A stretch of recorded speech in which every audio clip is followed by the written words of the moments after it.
দেশের গুরুত্বপূর্ণ স্থাপনায় সাম্প্রতিক ধারাবাহিক অগ্নিকাণ্ডকে নিছক দুর্ঘটনা নয়, বরং সুপরিকল্পিত নাশকতা হিসেবে দেখছে নিরাপত্তা সংস্থাগুলো। উচ্চ পর্যায়ের সূত্রের দাবি, শাহজালাল আন্তর্জাতিক বিমানবন্দরের কার্গো ভিলেজে অগ্নিকাণ্ড ছিল পরিকল্পিত হামলার অংশ, যার লক্ষ্য ছিল একদিকে রাষ্ট্রীয় নিরাপত্তা বিঘ্নিত করা, অন্যদিকে বিদেশি বিনিয়োগকারীদের মনে ভয়ভীতির পরিবেশ সৃষ্টি করা। নিরাপত্তা সংস্থার প্রাথমিক অনুসন্ধানে জানা যায়, বিমানবন্দরের অগ্নিকাণ্ডের পেছনে আমদানি সংশ্লিষ্ট দুই প্রতিষ্ঠানের সংশ্লিষ্টতা খতিয়ে দেখা হচ্ছে। ঘটনার সঙ্গে জড়িত ব্যক্তিদের বিদেশে পালিয়ে যাওয়ার সম্ভাবনা ঠেকাতে নজরদারি আরও জোরদার করা হয়েছে।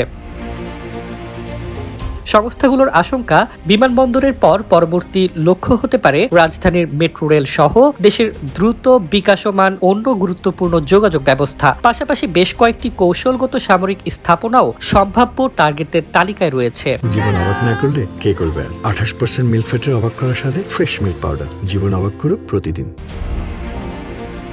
এর আগে 5 দিনের ব্যবধানে দেশের 3টি গুরুত্বপূর্ণ স্থাপনায় ভয়াবহ অগ্নিকাণ্ড ঘটে। মিরপুরের কেমিক্যাল গোডাউন ও পোশাক প্রিন্টিং কারখানা, চট্টগ্রাম ইপিজেডের একটি পোশাক কারখানা এবং সর্বশেষ বিমানবন্দর কার্গো ভিলেজ। নিরাপত্তা বিশ্লেষকদের মতে, লক্ষ্যবস্তুর ধরন ও ঘটনার সময়সূচি দেখে এগুলোকে বৃহত্তর পরিকল্পনার অংশ হিসেবে মনে হচ্ছে।